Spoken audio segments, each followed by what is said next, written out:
Very good morning, welcome to editors time. నేను విజయ్.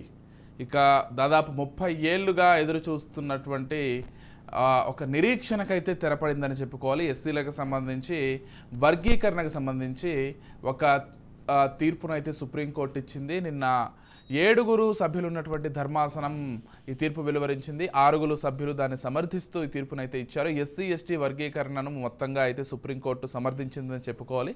దీన్ని ఒక చారిత్రాత్మక తీర్పుగానే మనం చూడాల్సి ఉంటుంది.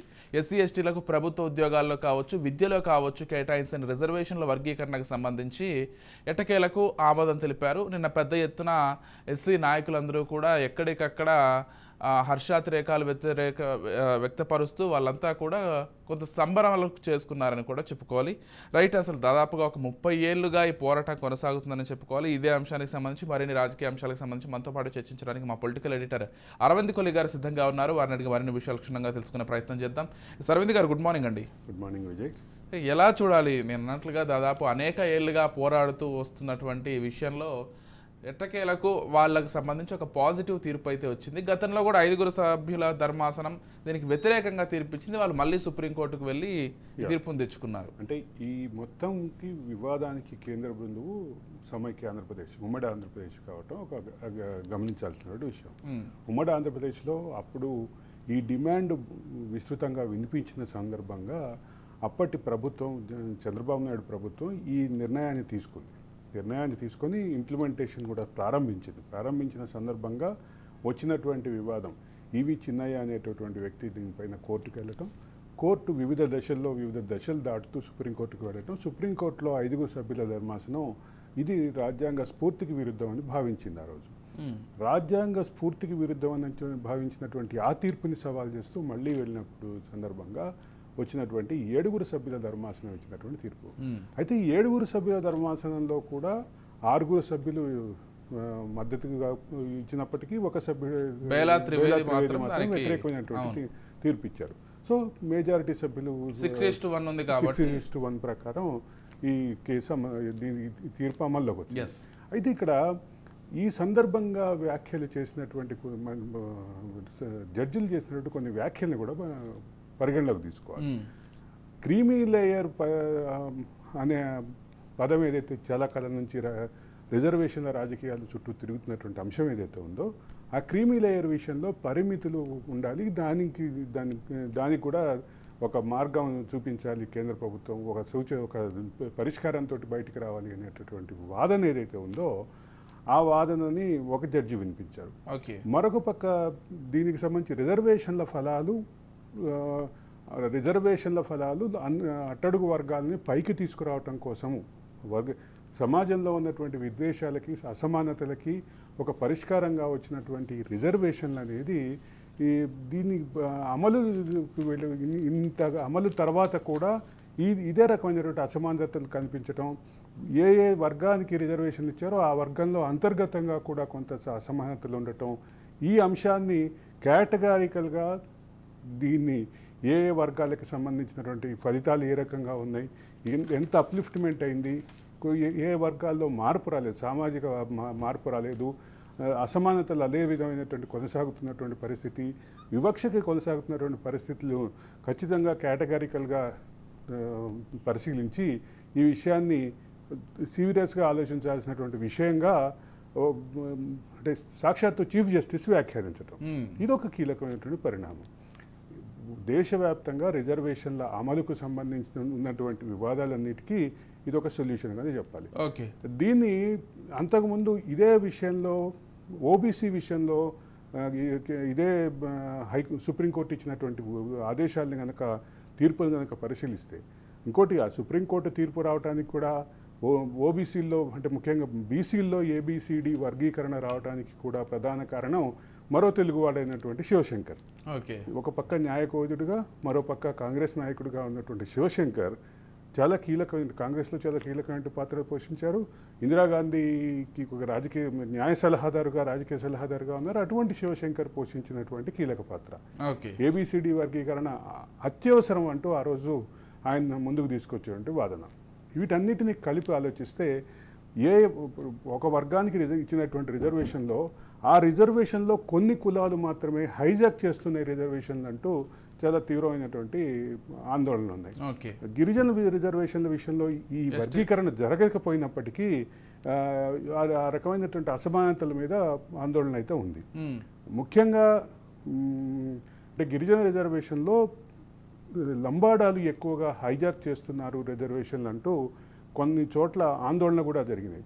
ఇప్పుడు మా ప్రాంతంలో అయితే తుడుం దెబ్బ అంటూ ఒక పెద్ద ఆందోళన జరిగింది. ఓకే.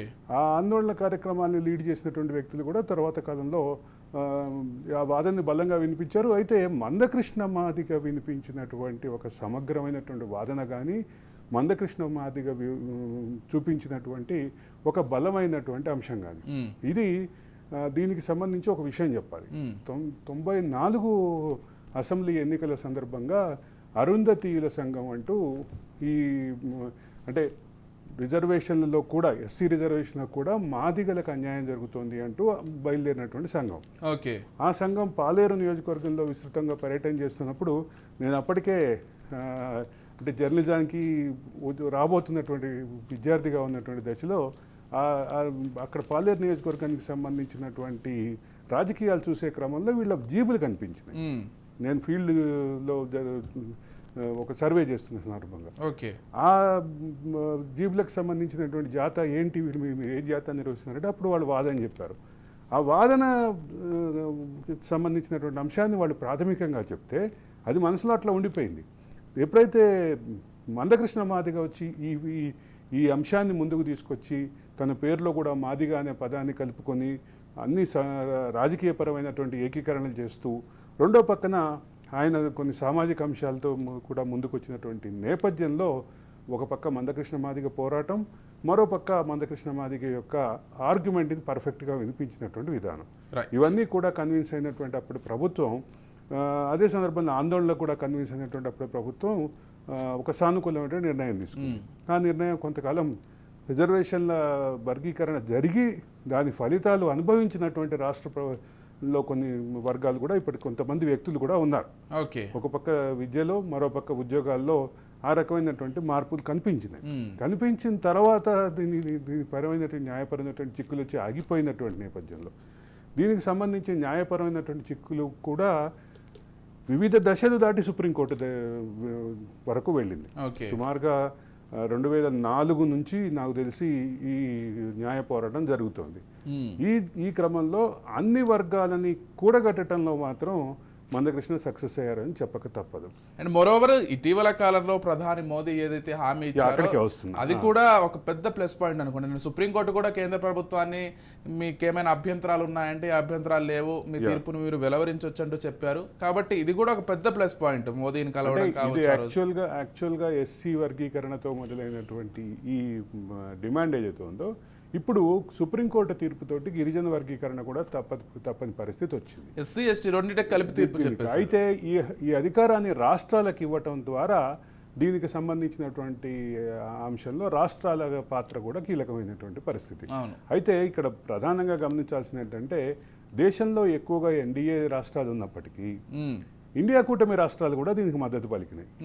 ఇండియా కూటమి ముఖ్యమంత్రులు అయినటువంటి సిద్ధరామయ్య కానీ, రేవంత్ రెడ్డి కానీ, మరోపక్క స్టాలిన్ కానీ ఈ డెసిషన్ వెల్కమ్ చేశారు.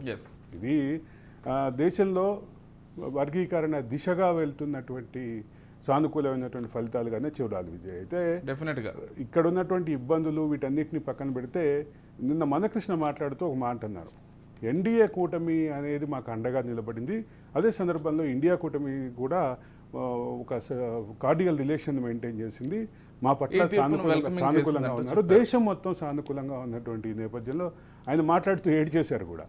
ఏడ్ చేస్తూ ఈ అంశాన్ని మొదట అవకాశం మాకు ఇచ్చింది చంద్రబాబు నాయుడు అయితే ఇప్పుడు మోడీ అండతోటి మీ మార్గం సుగమం చేసుకోగలిగామని చెప్పారు. అయితే ఈ విషయంలో ఉన్నటువంటి మరో చర్చ వస్తుంది. గతంలో రామచంద్రరావు కమిషన్ వేసి దానికి సంబంధించినటువంటి డేటా తీసినటువంటి ఆంధ్రప్రదేశ్ ప్రభుత్వం వర్గీకరణిస్తే ఇప్పుడు వివిధ రాష్ట్రాల్లో వర్గీకరణకి దిశగా వెళ్ళాలి అంటే మళ్ళీ దానికి సంబంధించినటువంటి డేటా కావాలి. ఆ డేటా అంతా దాని డేటానంతా ఒక పక్క జ్యుడిషియల్ అవుట్లుక్ తోటి, మరో పక్క అడ్మినిస్ట్రేటివ్ అవుట్లుక్ తోటి వెరిఫై చేయాలి. దీనికి సంబంధించినటువంటి ప్రక్రియ పూర్తయ్యి పూర్తి స్థాయిలో రావటం అనేది ఎంతవరకు ఉంటుందో తెలియదు. కానీ తెలంగాణ మాత్రం ఇప్పుడు రాబోయే తెలంగాణలో మాత్రం రాబోయే నియామకాలు, రాబోయే అడ్మిషన్లోనే ఇచ్చేస్తామని ముఖ్యమంత్రి ప్రకటించారు. కాబట్టి అన్ని రాష్ట్రాలు కూడా ఆ రకమైనటువంటి దిశగా వెళ్లాల్సినటువంటి అవసరం అయితే ఉందని అవును. మరోటి జనాభా ప్రాతిపదికన కాబట్టి ఖచ్చితంగా మళ్ళీ కులగణన చేయాల్సి ఉంటుంది కొన్ని రాష్ట్రాల్లో. దాన్ని బట్టే వాళ్ళు డెసిషన్స్ తీసుకోవాల్సి ఉంటుంది. అంటే డేటా ఇప్పుడు అందుబాటులో ఉన్నటువంటి డేటాని సింక్రనైజ్ చేసుకుంటూ ఒక డెసిషన్కి రావాలి. కాబట్టి అది కీలకమైనటువంటి అంశంగానే చూడాలి. కొన్ని రాష్ట్రాలు కులగణనకు సంబంధించి కూడా సిద్ధంగా ఉన్నాయి కాబట్టి ఆ రాష్ట్రాల్లో ఒక క్లారిటీ ఉంటుంది. రైట్. ఇకపోతే తెలంగాణ అసెంబ్లీలో కొంత గందరగోళ వాతావరణాన్ని నిన్న చాలా క్లియర్గా గమనించాం. కేటీఆర్ని కావచ్చు, మరికొంతమందిని కావచ్చు, మార్షల్స్ ఎత్తుకుని వెళ్ళే ఆ విజువల్స్ని కూడా చూసాం. ఒక మహిళా ఎమ్మెల్యేకి సంబంధించి, సబితకు సంబంధించి ఏవైతే కొన్ని కామెంట్స్ చేశారో సీఎం, వాటికి వెంటనే క్షమాపణలు చెప్పాలంటూ కూడా వాళ్ళంతా డిమాండ్ చేస్తూ ఆ సీఎం ఛాంబర్ ముందు ఆ నిరసన వ్యక్తం చేసినప్పుడు ఆ మార్షల్స్ వచ్చి తీసుకుపోతూ ఆ విజువల్స్ బాగా వైరల్గా మారాయి. నిన్న మొత్తం అందరూ కూడా ఆ విజువల్స్ని చూసి అవి షేర్ చేయడమో లేకపోతే దాని గురించి కామెంట్స్, సెటైర్స్, వాట్ ఎవర్ వాటి చుట్టూ తిరిగింది. అంటే ఇక్కడ మహిళా శాసనసభ్యులు తప్ప, మహిళా శాసనసభ్యురాళ్ళు నలుగురు తప్ప మిగతా వాళ్ళందరూ వాకౌట్ చేశారు. సభ నుంచి నిరసనగా వాకౌట్ చేశారు. వీళ్ళు మాత్రం సుమారు 4.5 గంటల పాటు నుంచునే ఉండి నిరసన వ్యక్తం చేశారు. అంటే ఇది యాక్చువల్గా మహిళా శాసనసభ్యులని అవమానకరంగా మాట్లాడారు అనే అంశాన్ని ముందుకు తీసుకొస్తున్నటువంటి క్రమంలో అంటే ఆయన మాట్లాడినటువంటి అంటే ముఖ్యంగా ఇద్దరు శాసనసభ్యురాళ్ళు అయినటువంటి సబితా ఇంద్రారెడ్డి, సునీతా లక్ష్మారెడ్డి, వాళ్ళిద్దరి గురించి మాట్లాడినటువంటి వ్యాఖ్యలు మాత్రం ఇప్పుడు రాజకీయ చర్చగా మారిందని చెప్పక తప్పదు. ఇద్దరు అక్కలు నన్ను రమ్మని ఒక అక్క అయితే అంటే సబితా ఇంద్రారెడ్డి అంటే రేవంత్ రెడ్డి రాజకీయ ప్రస్థానం చూస్తే సబితా ఇంద్రారెడ్డి మీద ఒక్క రోజు కూడా విమర్శ చేయలేదు. ఎక్కడ ఆమె గురించి నెగిటివ్గా మాట్లాడు. అటువంటి రేవంత్ రెడ్డి ముఖ్యమంత్రి అయిన తర్వాత సబితా ఇంద్రారెడ్డిని కూడా టార్గెట్ చేసినటువంటి పరిస్థితి ఉంది. దానికి ఆయన కారణం మొన్నే చెప్పారు. నన్ను రమ్మన్నారు మల్కాజ్గిరి సీటు మల్కాజ్గిరి నుంచి పోటీ చేయమన్నారు. పోటీ చేయమని నేను పోటీ చేసే క్రమంలో ఆవిడ వెళ్ళిపోయారు అంటూ చెప్పారు. అయితే ఆయన వచ్చిన తర్వాత కొంతకాలం ఆవిడ కాంగ్రెస్లోనే కొనసాగారు. కాంగ్రెస్ ఎమ్మెల్యేగా గెలిచి తర్వాత బీఆర్ఎస్ పార్టీ మంత్రి పదవి తీసుకున్నారు. అయితే ఈ వ్యవహారంలో ఆవిడ కొంతకాలం ఉన్నారు. అంటే రేవంత్ రెడ్డి రాకకి ఆవిడ వెళ్ళటానికి సంబంధం లేదు అనే అంశాన్ని బీఆర్ఎస్ క్లారిటీ ఇవ్వాలని ప్రయత్నిస్తుంటే, కాంగ్రెస్ ఏమో బట్టి విక్రమార్క చేసినటువంటి ఒక వ్యాఖ్య ఉంది. అంటే రాష్ట్ర చరిత్రలోనే మొదటిసారి సిఎల్పి లీడర్గా ఒక అంటే ఎస్సీ కులానికి చెందిన నన్ను నియమించినందుకు ఆవిడ తట్టుకోలేక వెళ్ళిపోయారు అంటూ ఒక రాజకీయపరమైనటువంటి విమర్శ చేశారు. ఇది ఏ రకమైనటువంటి పరిణామాలకు దారితీస్తుందో కూడా చూడాలి. ఈ చర్చ ముందుకు వస్తుందా, ఈ చర్చ మరింత కొనసాగుతుందా అనేది కూడా చూడాలి. మొత్తం మీద ఒకటైతే క్లియర్, కాంగ్రెస్ బీఆర్ఎస్ మధ్య నిన్న మంచి మాటల యుద్ధం జరిగింది. అదే సందర్భంలో ఆ ఎమ్మెల్యేలని మీరు అన్నట్టుగా ఎమ్మెల్యేలని మార్షల్స్ ఎత్తుకురావటం అనేటటువంటి విజువల్స్ మాత్రం విస్తృతంగా దాని మీద నెగిటివ్ చర్చ జరుగుతుంది, పాజిటివ్ చర్చ జరుగుతుంది. బీఆర్ఎస్కి అనుకూలంగా పాజిటివ్ చర్చ జరుగుతుంది. బీఆర్ఎస్ని ఎగతాళి చేస్తూ గతంలో మీరు ఇంతకంటే ఘోరంగా చేశారు అంటూ ఒక చర్చ జరుగుతుంది. ఇది రాజకీయ వర్గాల్లో జరుగుతుంది. ఇప్పుడు ఏ రాజకీయ అంశం అయినా కానీ ఖచ్చితంగా నెగిటివ్ పాజిటివ్ ప్రచారాలు ఇక్కడ కీలకంగా గమనించాల్సింది ఏంటంటే రెండు పోటాపోటీగా జరుగుతుంది. నేను చెప్పాలి ఎందుకంటే గతంలో బీఆర్ఎస్ పోలీసులతో మార్షల్స్తో చేసిన విధానాన్ని ఇప్పుడు మళ్ళీ దాన్ని చూపిస్తూ ఎండగడుతూ అది ముందుకు వస్తుంది. ఆ చర్చ ముందుకు వచ్చే క్రమంలో వస్తున్నటువంటి పాజిటివ్ నెగిటివ్ అంశాలన్నీ రాజకీయాలు అయితే హీట్ ఎక్కిస్తున్నాయని చెప్పక తప్పదు. చూద్దాం. ఇప్పట్లో అయితే సబితా ఇంద్రారెడ్డి అయితే ఈ విషయాన్ని వదిలేలా లేరు, ఖచ్చితంగా మరింత పోరాడతామని చెప్తున్నారు. చూద్దాం మరి ఈ ఎటువైపు మలుపు తిరుగుతుందో ఈ అంశం మొత్తంగా రాజకీయంగా అయితే. లేకపోతే ఏపీలో ఏదైతే పెన్షన్ల పంపిణీకి సంబంధించి తొలి రోజు 96% వరకు పూర్తి చేశారు. అది కూడా వాలంటీర్లు లేకుండా పెన్షన్ల పంపిణీ సక్రమంగా పోస్ట్ చేశారు. ఇది కీలకమైనటువంటి పాయింట్. ఇక్కడ ఇంకో విషయం కూడా చెప్పాలి. నేను ఒక వీడియో చూసా, ఒక ఎంప్లాయీ ఒక వీడియో పెట్టి 1వ తారీఖే మాకు జీతం వచ్చేసిందని సంబరాలు చేసుకుంటూ అక్కడ ఒక బొకే పెట్టుకుని ఒక వీడియో రిలీజ్ చేశారు. ఎంప్లాయీస్ విషయంలో కూడా 1వ తారీఖు జీతాలు పడిపోతున్నాయి ఉద్యోగులకు. ఈ రెండు రాష్ట్రాల్లో ఆర్థిక పరమైనటువంటి సర్దుబాట్లు, క్రమశిక్షణ చర్యలు, సంస్కరణలు చేస్తున్నామని రెండు రాష్ట్ర ప్రభుత్వాలు చెప్తున్న దానికి ఇది సూచికగా చెప్పాలి. ఒక పక్క తెలంగాణ రాష్ట్రంలో కూడా 1వ తారీఖే జీతాలు ఇస్తున్నాం. ఫ్లోర్ ఆఫ్ ద హౌస్లో బడ్జెట్ స్పీచ్లో ఫ్లోర్ ఆఫ్ ద హౌస్లో నెంబర్ ఆఫ్ టైమ్స్ చెప్పారు. బడ్జెట్ స్పీచ్లో కూడా ఏదైతే భట్టి విక్రమార్క చెప్పారో, ఆర్థిక మంత్రి భట్టి విక్రమార్క ఏదైతే చెప్పారో, ఆ ఉప ముఖ్యమంత్రి చెప్పినటువంటి ఆ మాటలో ఒక క్లారిటీ అయితే ఉంది. ముందు ఆర్థికంగా మొత్తం సెటరేట్ చేసే క్రమంలో మేము మొదట పెట్టుకున్నటువంటి టార్గెట్ ఇది. ఆర్థిక క్రమశిక్షణ, ఆర్థికపరమైనటువంటి నియంత్రణ, వీటన్నిటికీ సంబంధించినటువంటి అత్యంత ప్రధానమైనటువంటి అంశం. దీన్ని మేము ఇప్పటివరకు సక్సెస్ఫుల్గా ప్రతి నెల 1వ తారీఖే జీతాలు ఇస్తున్నాము అని చెప్పారు. రెండు రాష్ట్ర ప్రభుత్వాల్లో గతంలో ఈ విమర్శ అయితే ఈ 10 ఏళ్లలో తెలంగాణలో ఉంది, 5 ఏళ్లలో ఆంధ్రప్రదేశ్లో ఉంది. ఈ అంశం అయితే చాలా విస్తృతంగా చర్చలోకి వచ్చింది. చర్చలోకి రావడంతో పాటు ఎన్నికల రాజకీయాలను కూడా ఇది ప్రభావితం చేసిందని చెప్పక తప్పదు. ఓకే, ఒక పక్క 1వ తారీఖు జీతం అనే కాన్సెప్ట్ని ప్రభుత్వోద్యోగులు మర్చిపోయి జీతం వచ్చినప్పుడే తీసుకోవాలి అనేటటువంటి పరిస్థితి వచ్చింది. దీని మూలంగా వాళ్ళ క్రెడిట్ రేటింగ్ తగ్గిపోయింది అనేది ప్రధానమైనటువంటి ఆరోపణ. ఓకే, రాజ్యాంగం తమకు ఇచ్చినటువంటి 1వ తారీఖు జీతం తీసుకునే హక్కు అంటూ కూడా కొన్ని అంశాలు, కొన్ని డిమాండ్లు బయటకు వచ్చినాయి. ఈ మొత్తం మీద ఆంధ్రప్రదేశ్ రాజకీయాల్లో ఈ గందరగోళం నుంచి రాష్ట్ర ప్రభుత్వం 2వ నెల కూడా 1వ తారీఖే జీతం ఇవ్వటం అనేటటువంటి నియమాన్ని ఖచ్చితంగా పెట్టుకుని దాన్ని ఇంప్లిమెంట్ చేసి ముందుకెళ్తున్నారు అనేటటువంటిది సానుకూలమైన అంశమే, అంతవరకు సానుకూలమైన అంశమే. కానీ మిగతా ప్రాధాన్యత అంశాలు కూడా ఇదే రకమైనటువంటి వేగంతో వెళ్ళాలి. ఇప్పుడు ఆంధ్రప్రదేశ్ ప్రభుత్వం పెట్టుకున్నటువంటి మొదటి టార్గెట్ పెన్షన్లు, 4,000 రూపాయల పెన్షన్లు 3,000 4,000 చేయటం. అదే సందర్భంలో దాన్ని ఏప్రిల్ నుంచి ఇంప్లిమెంట్ చేస్తూ మొదటి నెల 7,000 ఇవ్వటం, ఈసారి 4,000 ఇవ్వటం. ఈ మొత్తంలో ఒక కీలకమైన అంశం ఏంటి, గతంలో కూడా ఇదే రకమైనటువంటి పరిస్థితి ఉంది. కానీ ఇదే పరిస్థితి ఉంటూ వాలంటీర్ల వ్యవస్థ ఒకటి ఉంది. రెండో పక్క ఈ పెన్షనర్లకి 1వ తారీఖు ఇస్తున్నాం అనే కారణంతో ప్రభుత్వ ఉద్యోగులకి ఆలస్యం అయ్యేది. ఇప్పుడు రెండు ఇంప్లిమెంట్ అవ్వటం ఒక సానుకూల పరిణామంగానే చూడాలి. మిగతా హామీలకి దిశగా, అమలు దిశగా పరుగులు పెట్టాల్సినటువంటి అవసరం కూడా ఖచ్చితంగా ఉంది. ఎందుకంటే ప్రభుత్వ వ్యతిరేకత ఖచ్చితంగా కూడగట్టుకునేటువంటి అవకాశం ఉంది. ప్రభుత్వ వ్యతిరేకత రాకుండా ఉండాలంటే మిగతా హామీల విషయంలో కూడా ఇదే రకమైనటువంటి వేగంతో వెళ్లాల్సినటువంటి అవసరం అయితే ఖచ్చితంగా ఆంధ్రప్రదేశ్ ప్రభుత్వం ముందుందని చెప్పక తప్పదు. విజయ్, అరవింద్ గారు, ఇక్కడ ఒక విషయం, 1వ తారీఖు జీతాలు ఇవ్వడం అనేది ప్రభుత్వ బాధ్యత. గత ప్రభుత్వాలు చేసినటువంటి విషయాలతోటి ఇప్పుడు అదొక ఘనతగా చెప్పుకోవాల్సినటువంటి పరిస్థితి కూడా ఏర్పడిందేమో ప్రస్తుత ప్రభుత్వాలకి. ఎగ్జాక్ట్లీ.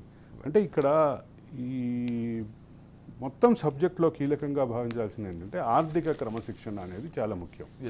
ఆర్థిక క్రమశిక్షణ దిశగా రాష్ట్రాలు వెళుతున్నాయా, రాష్ట్రాలలో ప్రభుత్వాలు ఈ ఆర్థిక క్రమశిక్షణని పాటిస్తున్నాయా, ఇవన్నీ పక్కన పెట్టి ఒక విషయం ఆలోచిద్దాం.